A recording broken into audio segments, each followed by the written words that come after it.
the suffering and glory of the servant. See, my servant will act wisely.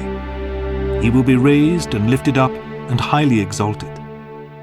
Just as there were many who were appalled at him, his appearance was so disfigured beyond that of any man, and his form marred beyond human likeness, so will he sprinkle many nations, and kings will shut their mouths because of him. For what they were not told, they will see, and what they have not heard, they will understand.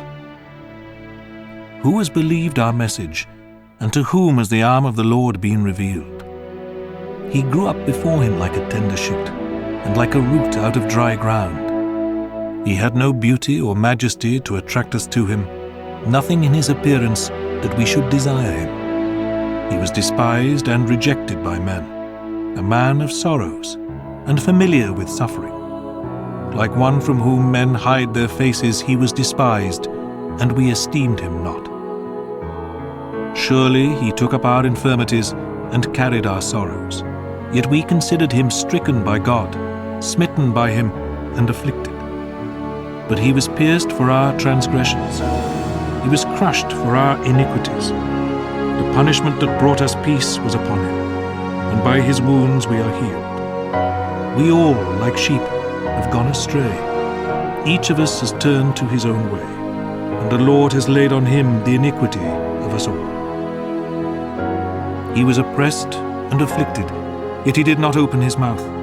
He was led like a lamb to the slaughter, and as a sheep before her shearers is silent, so he did not open his mouth.